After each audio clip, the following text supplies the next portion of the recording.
আসসালামু আলাইকুম প্রিয় বার্সা ফ্যান্স, প্রিয় কুলার্স।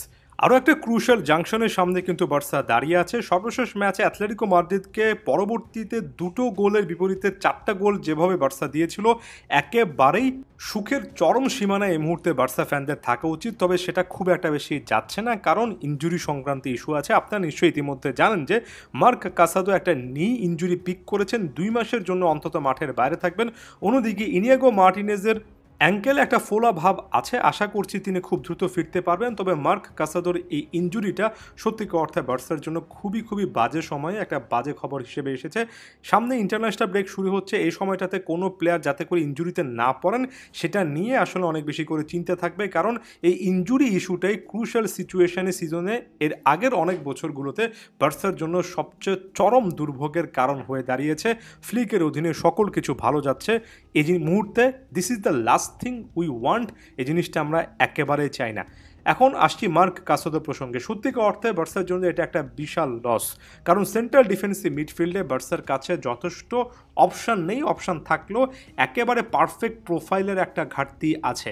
মার্ক কাসাদো এমন একজন ফুটবলার যা ডিফেন্সিভ ওয়ার্ক রেটের কারণে বা অ্যাকশনের জন্য একজন সেন্ট্রাল ডিফেন্সিভ মিডফিল্ডার বা দুজনের সিস্টেমে, অর্থাৎ 4-2-3-1 সিস্টেমের ডিফেন্সিভ রোলটা তিনি খুব ভালো করে প্লে করতে পারেন। আবার একই সঙ্গে একজন ডিপ লাইং প্লে মেকারের মতো তার ওভারঅল পাসিং রেঞ্জের মাধ্যমে তিনি খুব ভালো সার্ভিস প্রোভাইড করেন। এই মুহূর্তে ফ্র্যাঙ্কি ডিয়ংয়ের নামটা মাথায় আসছে, তবে বরাবরের মতো অনেক বছর ধরে যেটা বলে এসেছি, আরও একবার বলছি, ফ্র্যাঙ্কি ডিয়ংকে আমার কাছে 4-2-3-1 ফরমেশনে একজন ডিফেন্সিভ মিডফিল্ডারের পাশে বক্স টু বক্স মিডফিল্ডের যে প্লেয়ারটা আসলে মুভ করেন সেই প্রোফাইল হিসেবে সবচেয়ে বেশি ভালো লাগে। এখন পর্যন্ত হানসি ফ্লিক ওই প্রোফাইলটা হিসেবেই আসলে ফ্র্যাঙ্কি ডিয়ংকে বেশি ব্যবহার করতে চাচ্ছেন। কয়েকটা ম্যাচে আবার ডিফেন্সিভ মিডফিল্ডার হিসেবে ব্যবহার করেছেন। তবে ফ্র্যাঙ্কির ক্ষেত্রে একটা বড় রকমের সমস্যার জায়গা, যেটা আমি একটু রিস্ক নিয়ে বলি, আমার ব্যক্তিগত মন্তব্যের জায়গা, জানি না আপনারা একমত হবেন কিনা, আমার কাছে ডিফেন্সিভ অ্যাকশনে মার্ক কাসাদোকে বেটার একজন ডিফেন্সিভ মিডফিল্ডার মনে হয়। ফ্র্যাঙ্কি ডিয়ংয়ের বল পাই স্কিল এবং বল নিয়ে সামনে মুভ করা, বল ক্যারি করার স্কিল বেটার হতে পারে, তবে ডিফেন্সিভ স্কিলে মার্ক কাসাদোকে আমার যথেষ্ট এফেক্টিভ এবং একই সঙ্গে যদিও তার এটা শারীরিক গঠন দেখলে মনে হয় না, তবে অসাধারণ একজন ডিফেন্সিভ হাসলম্যান মনে হয়। একটা সুন্দর উদাহরণ দিই, এবারের ইউসিএলে অর্থাৎ চ্যাম্পিয়ন্স লিগে এখন পর্যন্ত সবচেয়ে বেশি ট্যাকেল 25টা তিনিই করেছেন। অন্য যে কোনো মিডফিল্ডারের তুলনায় সবচেয়ে বেশি ট্যাকলের মালিক কিন্তু এই মার্ক কাসাদো। মিডফিল্ডে তার এই প্রেজেন্সটা বার্সা আসলে মিস করবে।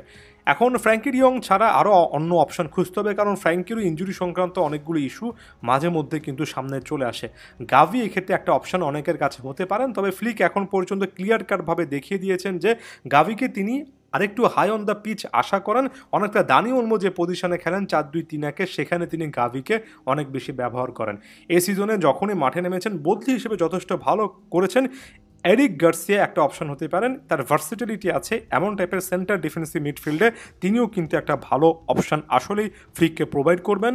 আর প্রায় ভুলে যাওয়া একটা নাম, আন্ড্রেস ক্রিশ্চিয়ানসেন ইনজুরি থেকে ফিরতে পারলে এখানে ক্রিশ্চিয়ানসেনও কিন্তু একটা নাম হতে পারেন। জানি না ক্রিশ্চিয়ানসেনের বর্তমান কী অবস্থা, এটার দিকেও তাকিয়ে থাকবো। তবে অপশান বেশ কয়েকটা থাকলেও একেবারে পারফেক্ট প্রোফাইল, ওই যে খুব অসাধারণ ট্যাকেল করতে পারেন, ডিস্ট্রাকটিভ মুভমেন্টগুলো করতে পারেন, প্রতিপক্ষের আক্রমণটাকে ফিজিক্যালিটির মাধ্যমে, শারীরিক ফুটবলের মাধ্যমে বন্ধ করতে পারেন, এমন একটা প্রোফাইলকে সত্যিকার অর্থে বার্সা মিস করবে।